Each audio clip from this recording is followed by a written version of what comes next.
Bienvenidos a Cruce de Palabras por Telesur. Soy Luis Hernández Navarro y hoy nos acompaña en el estudio la periodista Daniela Rea.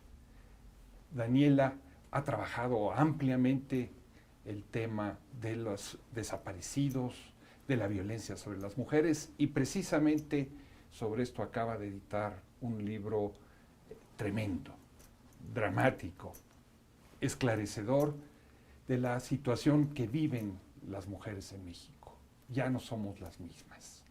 Daniela, muchas gracias por estar aquí con nosotros. Qué gusto, por fin se nos hizo encontrarnos, Luis. Muchas gracias por invitarnos. Estamos hablando de un libro, Daniela, que tú editas, donde hay una multiplicidad de voces, prácticamente casi todas de mujeres, centradas en la violencia que las mujeres viven en México. ¿Por qué abordar este tema? Creo que a partir de la experiencia de otras compañeras, de otras mujeres, pensamos en cómo hacer como una recapitulación, una especie de recuento del impacto de esta violencia estado criminal, y estábamos muy inspiradas por el trabajo que había sido recién galardonado de Svetlana Alexievich, también como muy inspiradas por el trabajo de compañeras colombianas que hicieron un informe del conflicto desde la experiencia de las mujeres. Habíamos leído algunas antropólogas que nos enseñaban cómo cuando le preguntas a una mujer sobre la violencia, los relatos que te narran son distintos y revelan otra cosa, ¿no? Porque están más en contacto con la vida cotidiana, ¿no? Y pensamos que era importante hacer un ejercicio similar aquí en México, entendiendo también que no solamente las mujeres cuentan otra experiencia de la vida, de la violencia, perdón, distinta a la de pues, los hombres, y pensando también que de alguna forma la violencia que se comete, que se activa contra una comunidad, contra los hombres, termina casi siempre impactando en la vida de las mujeres, ¿no? Como que decanta de alguna forma en la vida de las mujeres, porque las mujeres, por construcción histórica y social, están al cuidado de la vida. Pensemos, por ejemplo, si un hombre es detenido, encarcelado, torturado, quien queda o sea, esa violencia no termina en él, sino que termina filtrándose también a la vida de su mamá o de su compañera, que tienen que mantener una vida afuera y también mantener de alguna forma la vida de él dentro, ¿no? Como por plantearlo como un ejemplo. Y yo creo que pensándolo ahorita a la distancia, Luis, y invitada por tu pregunta, creo que también de alguna forma había una necesidad como de reencontrarnos entre nosotras y de compartir, pues, no sé, simplemente el sabernos que estamos ahí después de, para entonces, unos 10, 15 años más o menos de haber empezado a escribir sobre esta violencia reciente en México. El poeta Javier Sicilia bautizó a Ciudad Juárez como el epicentro del horror.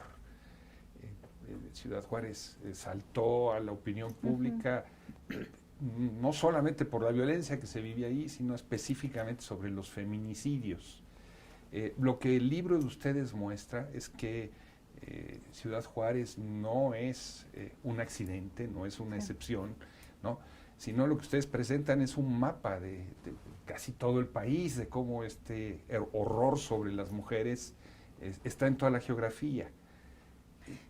Eso ahorita que mencionabas a Sicilia, a quien le mandamos un saludo muy, muy afectuoso, cuando se hizo la caravana al norte, justo en el mayo del 2011, a raíz del homicidio de su hijo y sus otros 4 compañeros, cuando llegamos allá, uno de los activistas más reconocidos en Chihuahua nos dijo: hace 10 años nosotros caminamos de Ciudad Juárez a la Ciudad de México alertándoles de que nos estaban matando a nuestras mujeres, ¿no? Y dice, y ahora ustedes vienen de México, como a Ciudad Juárez, a decirnos que les están matando a todos, ¿no?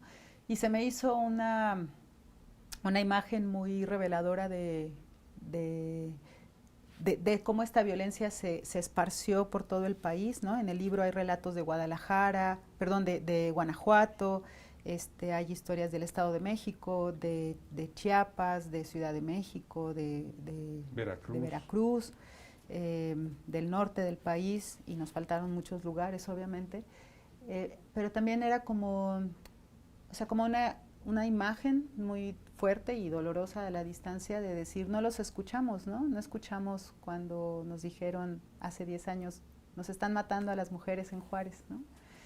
Y creo que es importante que constantemente nos estemos recordando eso. Mataron a las mujeres en Juárez, no escuchamos, vimos esa violencia después en el Estado de México, no escuchamos, estamos viendo unos crímenes contra mujeres, particularmente en Guanajuato, ¿no? Entonces, no sé, pareciera ser que estamos ahí, no, que un poco necios o reacios a querer escuchar. Y espero que el libro, pues, no sé, convoque a eso, ¿no?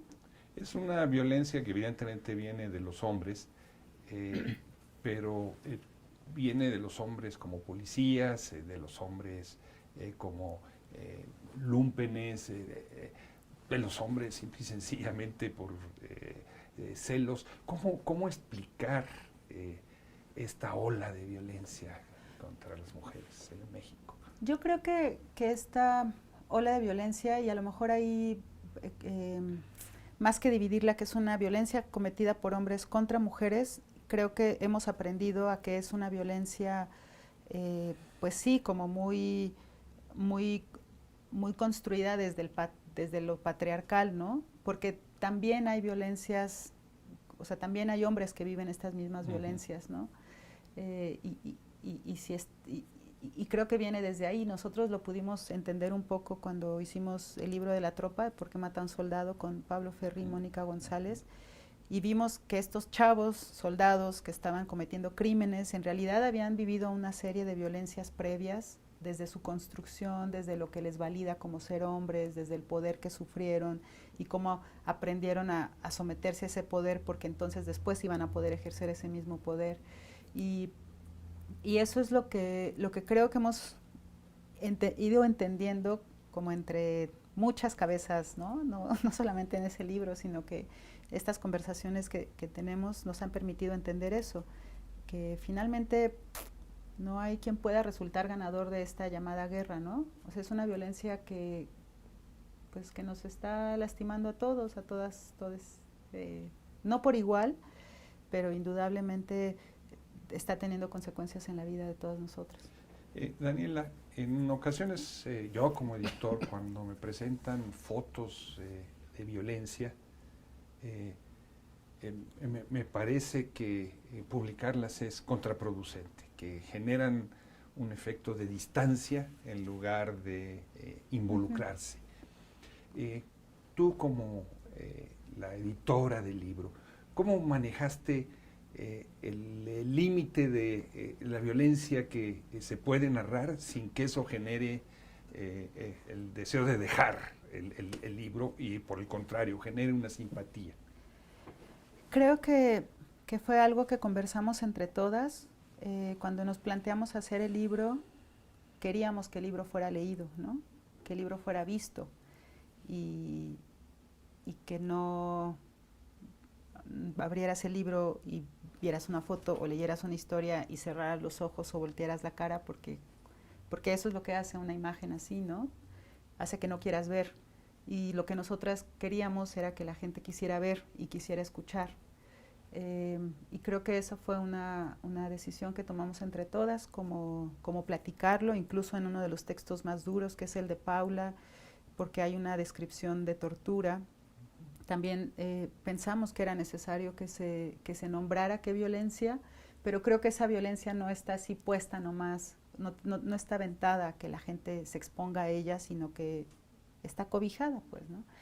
Y creo que la otra cosa que nos permitió, que ayudó a esto, fue como estar muy atentas a las historias que contaban las mujeres, ¿no?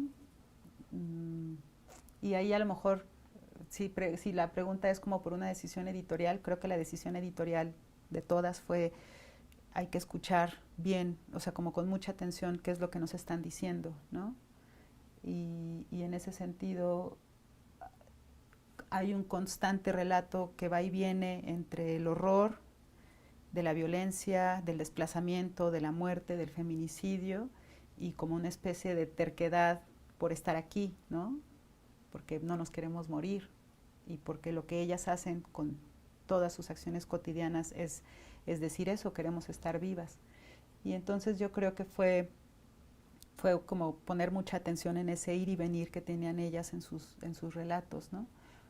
Pienso en una maestra que habla del miedo que le da que sus alumnos la amenacen, de encobijarla, si le sigue diciendo que no sean narcos, en una zona rural en Sinaloa, y ese miedo y ese horror de la imagen de ella encobijada en un canal, pero también como que de pronto también habla de las ganas de estar viva, pues, ¿no? Y de llegar a casa con su hijo. Y pues eso está ahí como latente. A veces los periódicos o los periodistas tenemos, por un lado, la posibilidad de decir qué ver, pero a veces estamos muy sesgados en ello, ¿no? Y sirve para denunciar. El tema es cómo hacemos para que esto no termine siendo contraproducente y nos permita también querer seguir vivos y leyéndonos, ¿no? O escuchando las historias de las otras personas. El libro es una enorme sinfonía coral de muchas voces. Tú, por ejemplo, en uno de los capítulos del libro, recurres a la voz de las maestras, ¿no? De lo que les dicen los niños, desde los niños que juegan a ser narcos hasta las amenazas, como nos acaban de contar. ¿Cómo escoger estas voces? Ay, sí, hubo un proceso como de, o sea, vamos a poner atención en qué lugares se nota ese impacto de la violencia y qué relatos podrían contárnoslo. Y pensamos, o sea, creo que cada una presentó las propuestas desde la inquietud personal que tenía, ¿no? ¿Qué significa ser activista cubriendo esto? ¿Qué significa ser funcionaria pública o policía de autodefensa, mujer? ¿Qué significa ser maestra? O sea, tratar de educar a alguien cuando hay tanta desconfianza alrededor, ¿no? Es hasta contradictorio pedirle a un niño que confíe en la vida cuando todo lo contrario, cuando sucede alrededor todo lo contrario. Así fue como que tratamos de hacer una lista de distintos perfiles. En algún momento también pensamos buscar alguna enfermera, doctora, que pudiera reflexionar sobre qué significa salvar la vida de un chico herido que probablemente también disparó y mató a alguien, ¿no? O sea, ¿cómo te paras frente a eso? También en algún momento quisimos buscar, y en ese momento no lo logramos, pero nos interesaba saber cómo crías a un hijo o cómo amas a un hijo si sabes que tu hijo pues probablemente es sicario, ¿no? O vende droga. O sea, creemos que en esas contradicciones hay mucho que discutir y que pensar sobre nosotras como humanidad. Y bueno, pues no están todas las historias que hubiéramos querido, pero las que están tenían que estar ahí, También pensábamos, por ejemplo, ¿no? Hablamos de feminicidios, pero siempre estamos pensando en la madre que pierde a la hija, ¿no? Y qué pasa con las amigas, con las hermanas que tienen una pérdida también súper válida, pero también en la que también comparten no solo la ausencia de alguien, sino el cuerpo con alguien, ¿no? O sea, una chica que sabe que su amiga fue asfixiada y violada y que se asume en el mismo cuerpo, de la misma edad, del mismo tamaño, pues también tiene... Ahí el impacto es distinto al de una mamá que pierde a su hija. Tremendo. ¿Te parece si vamos a una pequeña pausa? Sí, claro que sí. En este momento tan dramático de tu narración. Vamos. Amigos, amigas, no se vayan. Volvemos en muy breves instantes.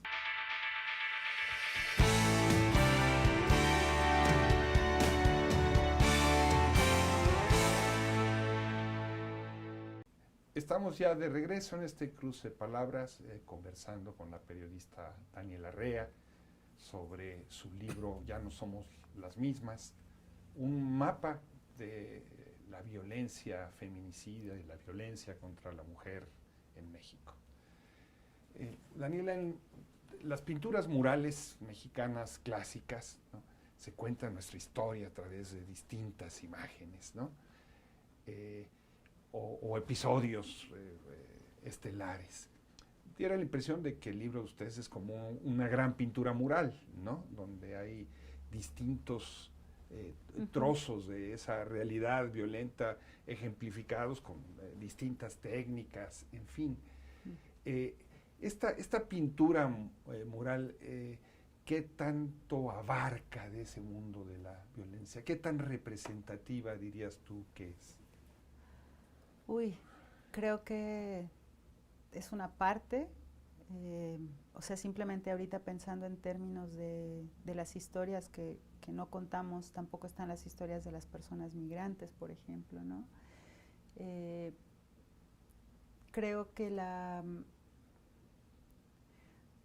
no sé, creo que es una parte porque además este libro está enfocado como en la violencia desde la experiencia de las mujeres y, y valdría la pena pensar que esa violencia puede ser distinta cuando la viven las infancias o distinta también cuando la viven, aunque hay una historia de Daliri escrita desde las comunidades indígenas, pues también esta violencia tiene como otros marcos, ¿no? De cómo se ejerce esa violencia.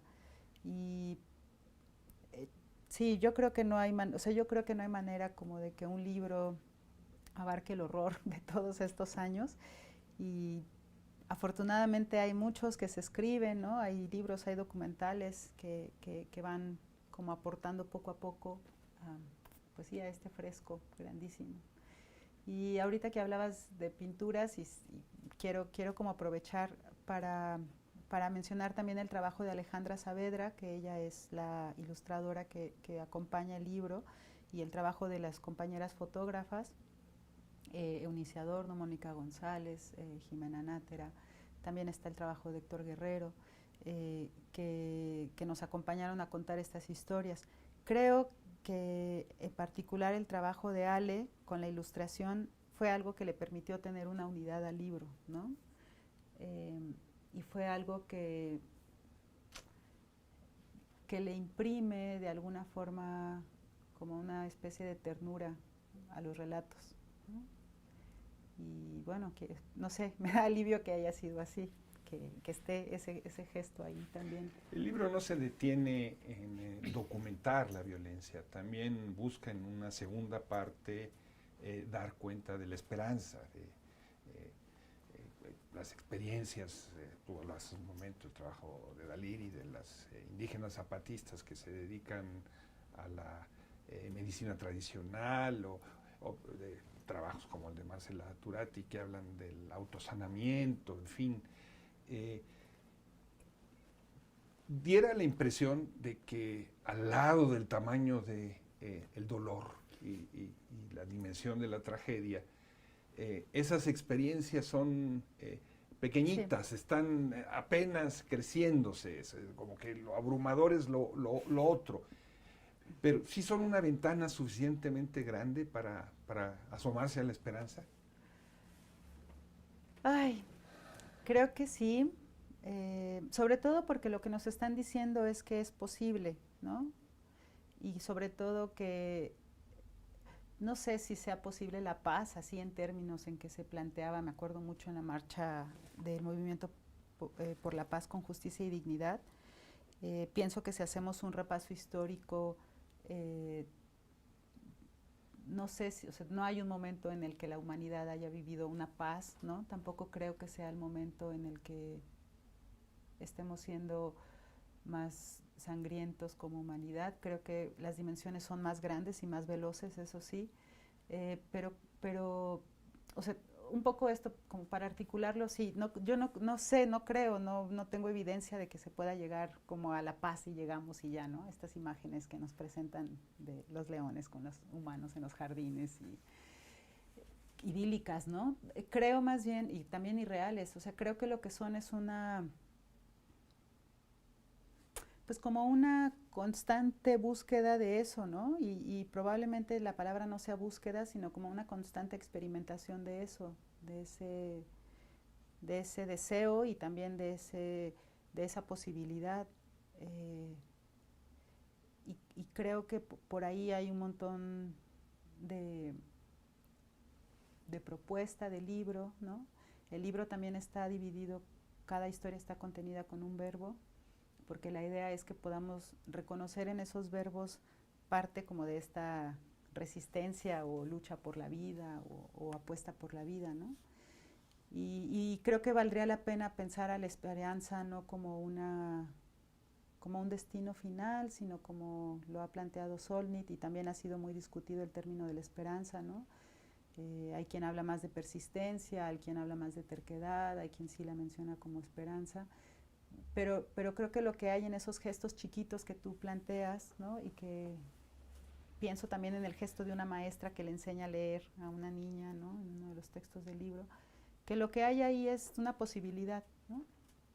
Y necesitamos esas posibilidades, o sea, necesitamos recordarnos que no todo es este horror y que poder sembrar unas flores en tu casa nueva después de haber sido desplazada y vivir en las afueras de tu montaña y vivir ahora en una colonia precarizada en las afueras de Culiacán, ¿no? A donde llegaste desplazada, pero que puedas como tener el gozo de sembrar unas flores, creo que eso es una posibilidad, ¿no? Y obviamente siempre hay que seguir pensando en términos de una lucha más grande, ¿no? Y o sea, esta violencia no se acaba sembrando flores en el jardín, afuera de tu casa, pero sí son un alimento, son un aliento, son una posibilidad, y es necesario para recordarnos que la lucha grande se tiene que seguir dando, ¿no? Y esa es más compleja, pues. Hemos visto en los últimos 2 años en México cómo movilizaciones de las mujeres han terminado prendiéndole fuego a edificios de la policía, interviniendo estatuas y monumentos históricos. ¿Tú dirías que el libro permite explicar el porqué de esa explosión de violencia, vamos a decirlo así, como una violencia pedagógica que busca visibilizar el tamaño de la violencia en las mujeres? Híjole, no, yo creo que el libro no explica eso, ¿no? O sea, creo que hay historias que son evidencia de eso, pero creo que el libro en ese sentido no es, no sé, no es como tan, no está enfocado como en una explicación de, ¿no? Como en la causa de.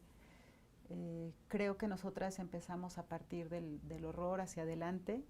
Creo que es muy importante también hacer un análisis que permita entender qué provoca esto.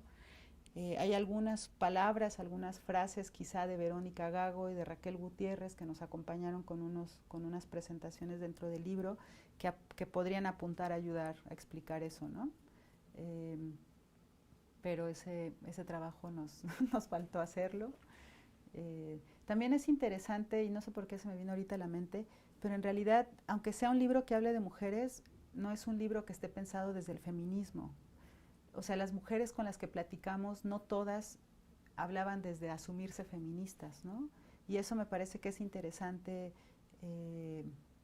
porque así podemos escuchar, ¿no?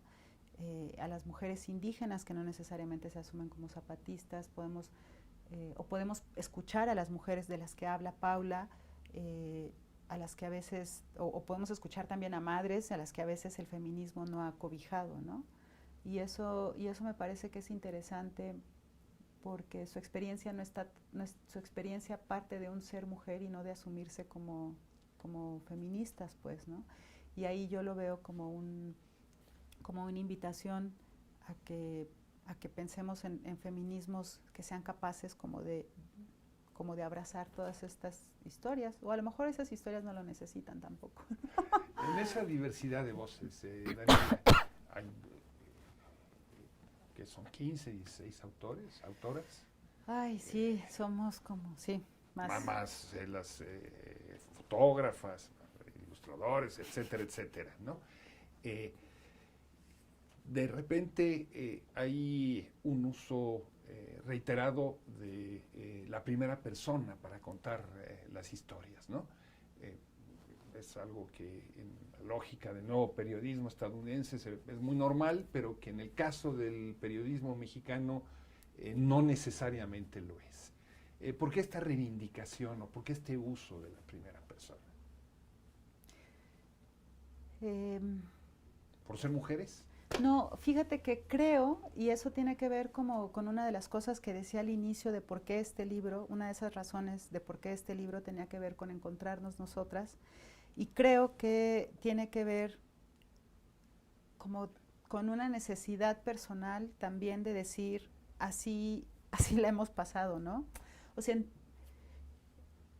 no se trata de nosotras, pero a la vez de alguna forma sí se trata de nosotras, porque finalmente es un libro que también nos reúne como compañeras reporteras que hemos estado escribiendo sobre esto durante 15 años y que nos hemos equivocado mucho y que hemos sufrido rupturas, hemos sentido cómo esa violencia se filtra en nuestras propias vidas, y creo que la reiteración o el uso de la primera persona en algunos textos creo que tiene que ver con eso, ¿no? Como con una necesidad también de contarnos desde cómo esa violencia también nos ha filtrado, ¿no?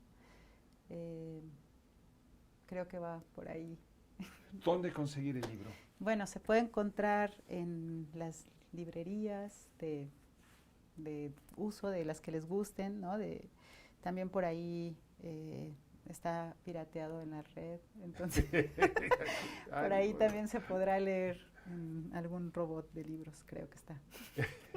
Daniela, bueno, muchísimas gracias. Que se lean estas Que cosas. se lea el libro. Muchísimas gracias por estar con nosotros en este cruce de palabras. Muchas gracias, Luis, por ayudarnos a seguir pensando con tus preguntas. Y a ustedes, amigos, amigas, muchas gracias por su amable compañía. El día de hoy, ya saben, los esperamos la semana que viene aquí por Telesur. Hasta la próxima.